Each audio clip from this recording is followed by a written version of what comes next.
est 19 h, bonsoir à toutes et à tous. Merci de nous rejoindre pour ce journal. Sans plus tarder, les titres de l'actualité.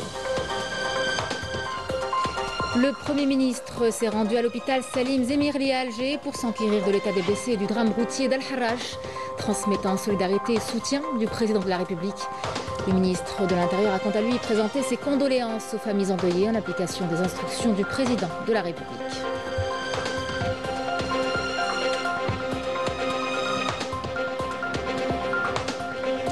Au CHU Salim Zemirli, toujours, les nouvelles sont plutôt rassurantes. La majorité des blessés est hors de danger. Les équipes médicales restent mobilisées jour et nuit. Les interventions menées jusque-là se sont bien passées. Un accompagnement psychologique est également assuré.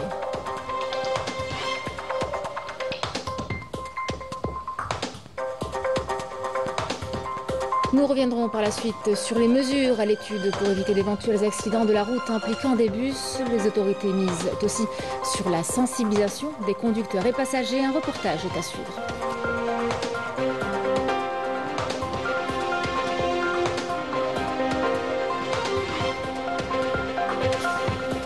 Et puis nous terminerons avec un portrait, celui du docteur Mansour Kara, spécialiste des malformations cardiaques chez l'adulte et l'enfant. Il incarne une vocation familiale et au-delà de son activité médicale, il est très investi dans la transmission à travers de nombreuses initiatives.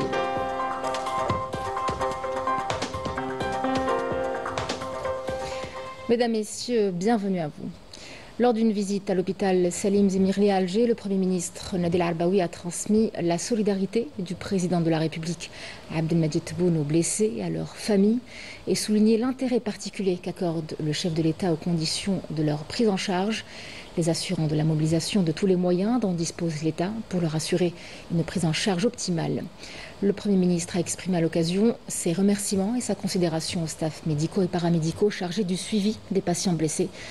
Rappelons que vendredi dernier, en fin de journée, un drame routier d'une rare violence a endeuillé le pays entier.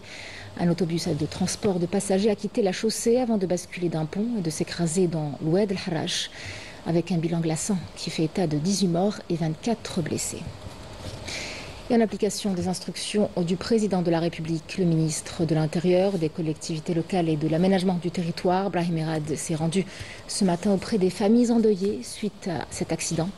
Il était accompagné du wali d'Alger, Abdel Norbahi. Le ministre de l'Intérieur a transmis aux familles des victimes les condoléances du président de la République et sa profonde sympathie, réaffirmant la solidarité de l'État avec les victimes et leurs proches. Brahim Erad a également remis des sommes d'argent symboliques aux familles des victimes, priant Dieu le Tout-Puissant de leur accorder courage et patience en cette douloureuse épreuve.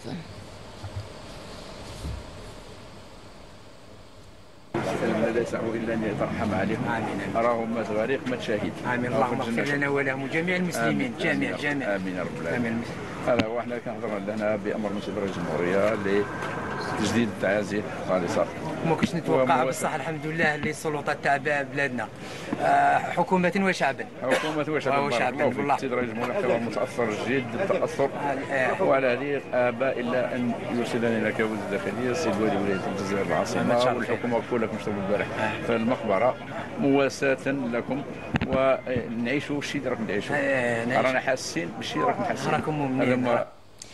Un drame après lequel les nouvelles sont un peu plus rassurantes du côté du CHU Salim Zemirli. La majorité des blessés se remet progressivement. Certains ont même pu quitter le service de réanimation. Quoi qu'il en soit, les médecins et infirmiers restent mobilisés jour et nuit pour accompagner les patients. Les interventions pratiquées jusque-là se sont bien déroulées. Les rescapés bénéficient également d'un soutien psychologique pour surmonter le choc. Linda Meki et Walid Yousfi. Au centre hospitalo-universitaire Salim Zemirli, les indicateurs sont rassurants. La majorité des blessés de l'accident, de la chute du bus, du pont de l'Oued El-Harrach sont hors de danger grâce à la mobilisation rapide des équipes médicales. Toutes les interventions chirurgicales ont été couronnées de succès. Plusieurs patients ont déjà quitté le service de réanimation pour rejoindre des services de soins moins intensifs. Je me sens beaucoup mieux. On m'a prescrit un médicament antibiotique. Ils ont passé un scanner et des radios. Dieu merci, ils n'ont rien. Les médecins les gardent par précaution. Le staff médical de l'hôpital est à pied d'œuvre pour garantir une prise en charge optimale aux blessés. Les médecins et les infirmiers sont mobilisés jour et nuit pour veiller sur nous, soulager nos douleurs et nous administrer les médicaments nécessaires. Nous sommes bien pris en charge.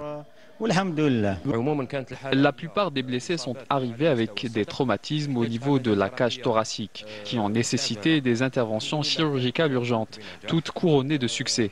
Grâce aux efforts des équipes médicales et paramédicales, l'état de santé des patients est actuellement stable. Sur le plan général, nous lançons un appel à tous les citoyens qui se sont mobilisés le jour de l'accident pour sauver des vies, à se présenter à l'hôpital Al-Qattar afin d'y effectuer les examens médicaux nécessaires. Associés à l'encadrement médical, les patients bénéficient de séances de soutien psychologique pour les aider à surmonter le choc et d'éventuels traumatismes, afin de favoriser une guérison à la fois physique et émotionnelle. Quand les victimes sont arrivées, elles étaient en état de choc pour prévenir toute éventuelle séquelle ou trouble post-traumatique qui pourrait apparaître plus tard. Nous les avons pris en charge dès le départ. Nous avons accompli notre devoir et grâce à Dieu, leur état s'est amélioré. L'état de santé des patients est jugé stable. Selon l'avis des médecins, 8 ou 9 d'entre eux peuvent déjà quitter l'hôpital. Une évolution rassurante qui confirme que la situation est globalement maîtrisée. Nous tenons à présenter encore une fois nos condoléances aux familles des victimes et leurs proches et à les assurer de notre plein soutien.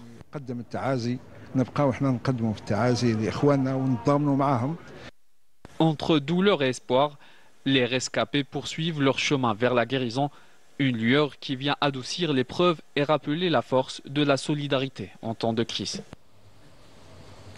Le ministre des Transports, Saïd Sayoud, a présidé aujourd'hui une réunion consacrée à l'examen des modalités de mise en œuvre des instructions du président de la République portant sur le retrait des bus vétustes de plus de 30 ans de service, avec l'objectif de moderniser le transport et de renouveler le parc national. La réunion s'est tenue en présence de plusieurs organisations et acteurs du secteur. Alors, plusieurs mesures y ont été décidées. Tout d'abord, le retrait des véhicules de plus de 30 ans dans un délai de 6 mois, puis celui des bus de plus de 20 ans. En parallèle, l'État encourage l'acquisition de bus neufs ainsi que la fabrication locale de bus. Parmi les mesures annoncées également, la mise en place de commissions wilayales mixtes pour inspecter les bus, la création d'un groupe de travail conjoint avec les représentants des transporteurs pour suivre les dossiers organisationnels et préoccupations expérimentées, ainsi que l'ouverture d'un numéro vert au niveau des directions des wilayas des transports pour signaler toute infraction. Et puis cette décision de l'autorité nationale indépendante de régulation de l'audiovisuel, 4 établissements exploitant le service de communication audiovisuelle, à savoir El Bilad TV, El Watania TV, El Hayat TV, El Shorour TV, sont suspendus pour 48 heures. Une décision entra en vigueur hier soir à 22h30 en raison de graves manquements professionnels. Parmi eux, des interviews de blessés dans les services d'urgence, la diffusion d'images choquantes sans avertissement au préalable, ou encore la recherche de clics et d'audience sur les réseaux sociaux au détriment du respect et de la dignité et de la vie privée des citoyens. La sanction s'applique aussi bien à la diffusion par satellite qu'aux plateformes numériques, avec interdiction de télécharger ou de republier tout nouveau contenu sur les plateformes numériques durant ces 48 heures. Et obligation du retrait immédiat de tous les contenus en infraction des sites, plateformes sociales et canaux numériques affiliés. Les bus sont aujourd'hui bien trop souvent impliqués dans ces drames de la route. Alors les causes peuvent être multiples, mais les conséquences, elles, sont irréversibles. Des vies sont souvent arrachées. Il est donc question de tenter d'enrayer ce fléau et pour cela, des mesures sont à l'étude, comme par exemple limiter la vitesse des bus, imposer 2 chauffeurs sur les longs trajets ou encore renforcer les contrôles au niveau des gares routières. Les autorités misent en tout cas sur la sensibilisation. Hasna Zouberi.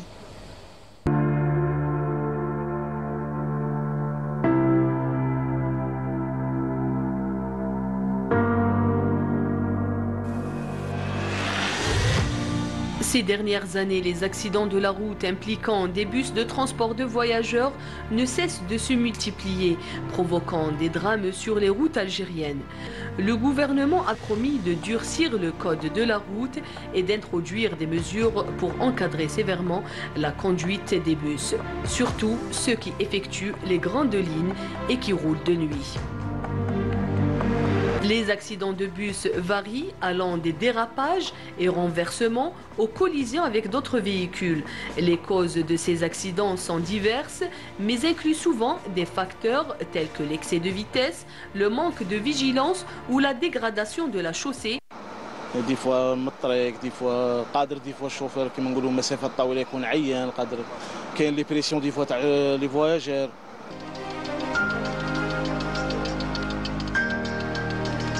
Et pour dissuader certains chauffeurs de bus de faire de la vitesse, l'Organisation nationale des transporteurs algériens, ONTA, a soumis au ministère des Transports quelques propositions. De revoir la vitesse des bus, parce qu'il y a des bus qui ont la vitesse jusqu'à 160 km/h. Et c'est ça, c'est pas normal, parce que le code de la route exige pour le transport en commun uniquement 100 km/h. On a proposé deux points essentiels pour réduire les accidents de la route. Il y a des choses très simples. Il faut un bridage des bus. Un bridage du bus interwilaya, pourquoi pas brider, bloquer la vitesse à 100 km/h. Et la loi existe. La gare routière de Caroubier accueille plus de 45 000 voyageurs par jour pendant la saison estivale ou les fêtes de l'Aïd. Pour garantir la sécurité des voyageurs, les éléments de la police nationale assurent des patrouilles à l'intérieur même de la gare routière et vont à la rencontre des chauffeurs au niveau des quais. اليوم ونحن متواجدون على مستوى المحطة البرية لنقل المسافرين بالخروبة نقوم. Nous nous trouvons aujourd'hui à la gare routière de Caroubier pour sensibiliser les chauffeurs de bus, notamment ceux qui effectuent les longs trajets. Nous insistons sur l'importance d'avoir un chauffeur doublant pour les trajets dépassant les 600 km. Le but est d'assurer la sécurité des passagers. Il faut savoir que la Sûreté nationale multiplie ses actions de sensibilisation durant la saison estivale pour réduire au maximum les accidents de la circulation.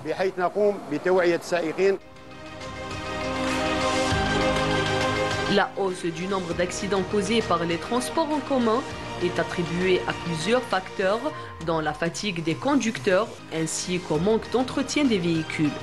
D'où l'obligation de disposer de 2 chauffeurs pour un seul bus pour éviter la fatigue, souvent source d'accidents mortels.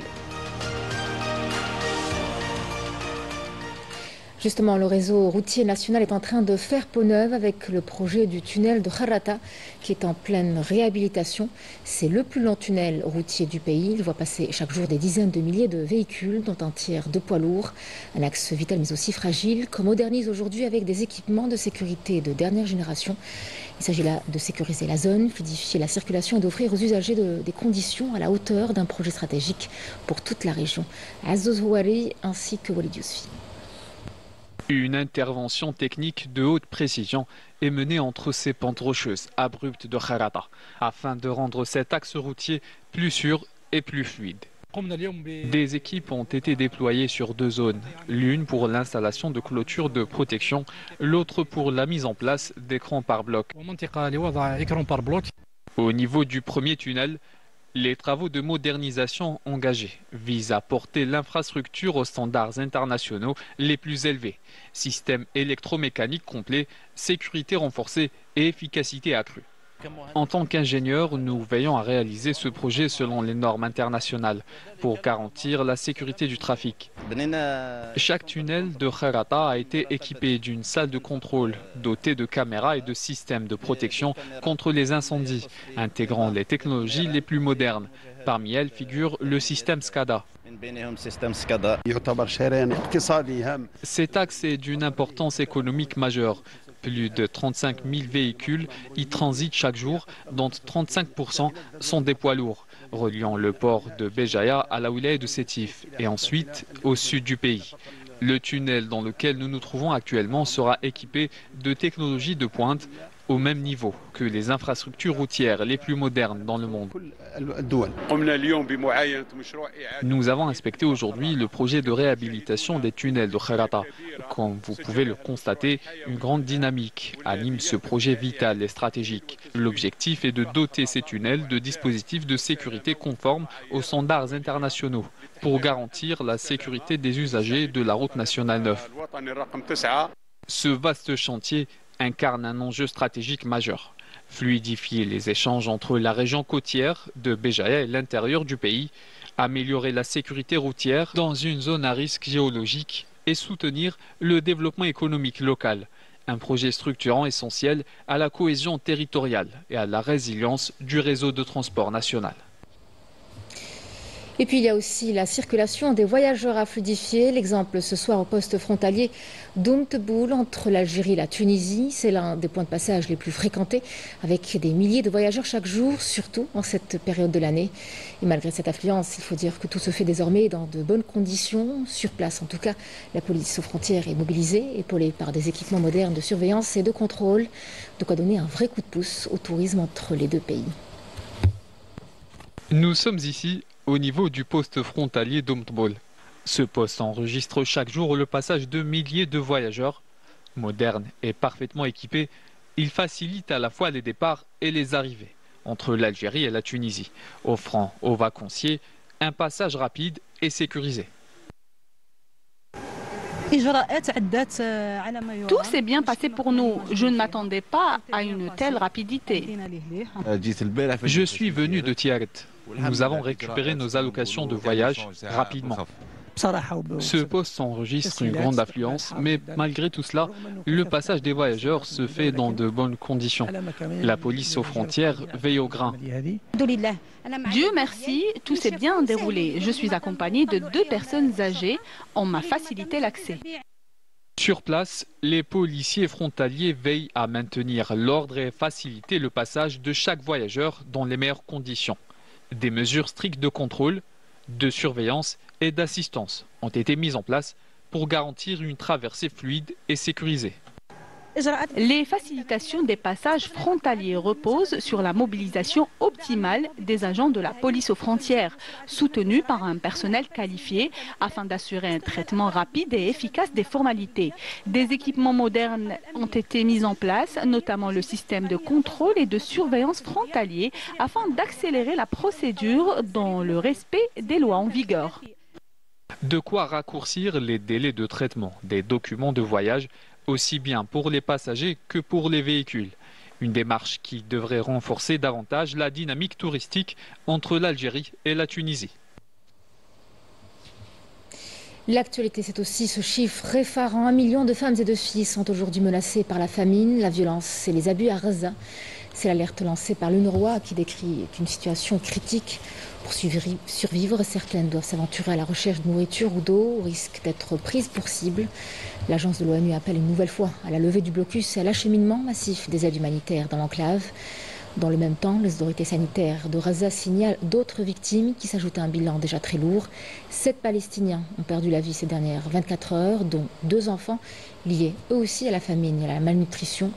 Selon l'ONU, la malnutrition chez les moins de 5 ans a même doublé depuis le printemps. De nouveaux massacres ont été perpétrés. Une école où s'étaient réfugiées des familles a été prise pour cible. Un drame qui s'ajoute aux agressions récurrentes contre la presse dans la bande de Gaza. Déjà accusés d'éliminer les journalistes, les ossements de la reporter Marwa Msellem et de proches ont été découverts plus d'1 mois après leur disparition. Ce qui illustre une fois de plus la barbarie des bombardements sionistes et le prix à payer par ceux qui relaient et racontent les faits sur le terrain. Wissem Abouzaïd et Walid Yousfi. Au milieu de la peur, de la faim et des ruines, des familles palestiniennes se pressent devant les morgues pour un ultime adieu à leurs enfants ou à leurs proches tombés en martyrs sous les bombes. Un nouveau crime de l'occupation sioniste qui a encore une fois pris pour cible une école abritant des déplacés. Parmi les victimes, cette petite fille innocente, la voix étranglée par les larmes devant sa dépouille.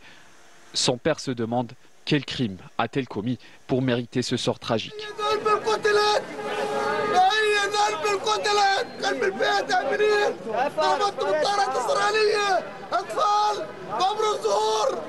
Autre scène insoutenable, à quelques kilomètres de là, des ossements et des crânes ont été exhumés des décombres.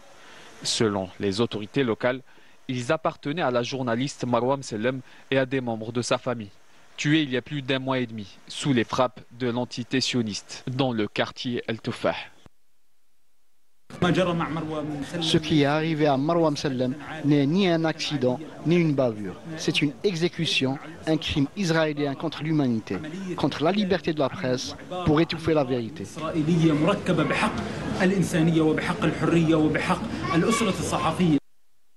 Cette nouvelle tragédie survient au moment où l'armée d'occupation sioniste intensifie ses opérations dans le quartier des Zaytoun, à l'est de Gaza. Elle resserre son étau, annonçant une nouvelle étape d'une guerre d'extermination qui dure depuis plus de 22 mois, au mépris du droit international. En France, l'ancien ministre des Affaires européennes, Noël Lenoir, est au cœur d'une polémique après des propos jugés racistes à l'égard des Algériens et des immigrés. Des déclarations qui ont suscité une vague de réactions et qui relancent une fois de plus le débat sur la banalisation des discours de haine dans l'espace médiatique et politique français. La correspondance est signée à Fabelouchette. CNews, 8 août. Plateau estival, climat fond. Noël Lenoir, ex-ministre, ex-sagesse supposée du Conseil constitutionnel, balance. Pas un lapsus, pas un débordement, mais un manifeste. Vous avez des millions d'Algériens qui présentent des risques majeurs, qui peuvent sortir un couteau dans le métro, dans une gare, dans la rue, n'importe où, ou prendre une voiture et rentrer dans une foule. Silence, plateau qui tousse et une France qui s'habitue. 4 jours plus tard, Lenoir rectifie. Enfin, elle prétend. Il fallait évidemment entendre des milliers, non pas des millions. Comme si la calculette effaçait la charge, comme si l'outrage devenait mesure. Et puis, l'argument qui claque, ce sont... Se frapper d'OQTF. Des clandestins, donc suspects, une minorité certes, mais bonne à stigmatiser pour l'éternité. SOS Racisme siffle la fin de la récré, plainte déposée, article 24 de la loi 1881, incitation à la haine. L'ARCOM alerté, la députée Sabrina Sebahi signale au parquet, l'Union algérienne prépare son référé liberté, une lettre ouverte circule, publiée par l'Humanité, signataire des dizaines de chercheurs, intellectuels et militants. Il rappelle l'évidence, qualifier toute une diaspora de bombe humaine, c'est du racisme pur jus. Entendre ces propos est tellement choquant. Je ne croyais pas ce que j'entendais. C'est affreux. C'est affreux parce que retirer leur dignité aux Algériens qui ont beaucoup donné pour la France, qui ont beaucoup donné pour la cohésion nationale et être traités de cette sorte, ce n'est pas acceptable. Et dire que des millions d'Algériens sont des voyous, ce n'est pas le cas. C'est affreux. C'est du racisme. Et le malaise est là. Lenoir, ex-tête pensante de la République, qui recycle les clichés. L'Algérie bashing, encore et toujours, est devenu un sport national en France. Au Sénat, une voix s'élève depuis quelques mois déjà pour le dénoncer. Je l'ai dit, il y a quelques responsables politiques qui en font un fonds de commerce. Effectivement, aujourd'hui, quand vous regardez sur les bancs de la droite la plus extrême, l'extrême droite et une partie de la droite malheureusement, il y a effectivement une forme d'Algérie bashing. Je l'ai écrit sur les réseaux sociaux, donc je le confirme. Il y a une forme d'Algérie bashing. Mais ce n'est pas le choix de la population française, ni le choix de globalement, que ce soit du chef de l'État, Emmanuel Macron, comme je crois des principaux responsables politiques de notre pays. Et donc je crois qu'effectivement le rôle des élus, plus que jamais, c'est de trouver des voies de passage et de dialogue entre Paris et Alger. À Paris, la scène est connue. À chaque crise franco-algérienne, on dégaine le vieux jeu du bouc émissaire. Hier, l'islamisme rampant. Aujourd'hui, les Algériens au couteau. Lenoir en a fait sa petite rente d'indignation. Elle persiste. Je maintiens mes propos. Des millions, des milliers. Au fond, peu importe. Dans l'arithmétique du mépris, c'est toujours la majorité qui trinque. Parlons à présent de cœur avec le portrait d'un médecin qui en a fait son combat ici en Algérie. Après un long riche parcours à l'étranger, Mansour Kara est spécialiste des malformations cardiaques issu d'une lignée de médecins. Son père et son grand-père comptent parmi les pionniers de la chirurgie cardiaque en Algérie, entre autres. Et pour lui, prendre le relais était comme une évidence. Mais le docteur Kara ne se contente pas d'exercer seulement. Il est aussi très engagé dans la transmission, rien qu'à travers ses réseaux sociaux. Convaincu que l'avenir se construit ensemble, il crée aussi Café Cardio, un espace gratuit d'échange pour les jeunes. Notre journaliste Fela Bonor est allé à sa rencontre à Oran. Regardez. Bonjour à tous. Bonjour. Bon, comment ça va? Une retardataire qu'on applaudit en chapeau. Bravo, parce qu'on est 350 dans le groupe, donc j'aurais qu'on s'applaudisse très fort. La thèse de mon grand-père. 1941. Mostafa Kara Ben Mansour, c'est Mialé. Le plus dur, c'est pas d'avoir un nom c'est d'être à la hauteur de ce nom et d'avoir un prénom surtout. Bref, lui, c'est Mansour Qara. Encore un Algérien qui a fait le choix du cœur. Sauf que lui, il l'a fait pour le cœur aussi. Cet organe vital, sensible et complexe. Bref, en bon journaliste curieux, nous avons fait le déplacement à Sderkia. Nous faire une idée loin des clichés. Et pas besoin d'électrocardiogramme. Pour sa dernière, le café cardio saison 1, sans caféine évidemment, affiche le rythme. Et en fait, c'est un esprit, le café cardio. C'est de faire un échange et créer un lieu d'échange. On a commencé comme ça, c'est gratuit, il n'y a pas d'argent. Il faut être bienveillant et puis c'est tout. J'ai vu ces jeunes étudiants algériens qui sont les meilleures moyennes du bac, qui sont notre élite, qui sont notre avenir, c'est notre pétrole et ils travaillent, ils sont brillants, ils ont des profs qui sont brillants. Ben voilà, si on est là pour leur donner d'autres choses, ben ensemble on peut avancer. Et dans son élan, ce jeune spécialiste 3e génération de cardiologue porte sur ses épaules l'histoire d'une famille exclusivement dans la médecine et les valeurs d'une maman qui a toujours défendu les droits humains dans les grandes instances internationales jusqu'à son dernier souffle et d'un grand-père qui lui disait « Ton pays, ta religion et ta famille, ne les oublie pas ». Donc c'est ce qui me fait vibrer tout le temps. Les moudjahidines qui allaient faire la guerre pour récupérer ce pays, ouais, ça c'était un exploit. Moi j'ai juste fait des examens et avec mes examens j'ai réussi mes examens. Donc c'est pas grand chose en fait. L'Algérie elle est en marche et elle est cette fer de lance de l'Afrique et elle peut faire rejaillir toute la force de l'Afrique à travers le monde et c'est important pour ça. Et c'est pour ça que je veux faire ça, je veux participer à cette aventure. Tous les gens qui ont croisé ma vie ont fait l'homme que je suis devenu maintenant. Et moi, depuis que je suis tout petit, on avait cette envie d'avancer, d'être chez nous. Chez nous, un mot qui prend tout son sens depuis le retour de Mansour Qara à Oran. Depuis plus d'une année, le spécialiste de l'interventionnel des malformations cardiaques chez l'enfant, mais l'adulte également, a fait le suivi de plusieurs dossiers de patients opérés à la clinique Qara, une des premières structures conventionnées par l'État afin de permettre aux citoyens l'accessibilité aux soins. Parallèlement, le trouble du rythme cardiaque qui touche de plus en plus de jeunes en Algérie est une préoccupation majeure du médecin. Objectif, éviter la fatalité, mais pas que. On a réussi à développer avec des copains rythmologues, parce que c'est une surspécialité spécifique de la cardiologie, donc des rythmologues algériens, mais pas que, des experts aussi internationaux. Et donc on a décidé de venir régulièrement travailler ensemble pour pouvoir consulter gratuitement ici, donc les gens pour les avis rythmologiques. Et l'idée aussi était de former des gens, donc tous ceux qui nous écoutent qui ont envie de se former à la rythmologie peuvent venir, parce que l'idée c'est qu'il y ait très rapidement sur l'ensemble du territoire national des rythmologues interventionnels pour pouvoir s'autonomiser. Ça faisait sens de soigner partout, un médecin a envie de soigner, mais j'avais plus d'impact pour moi en étant ici, en Oran chez moi, qu'ailleurs, et donc du coup pour moi c'était l'évidence, c'est la boucle est bouclée. La boucle est bouclée, mais le chemin continue. Bref, Mansour se prépare déjà pour le Café Cardio saison 2. Voilà qui clôture cette édition. Merci de l'avoir suivi. Je vous retrouve demain pour le journal de 19h. Excellente soirée avec la suite de le programme sur Canal Algérie.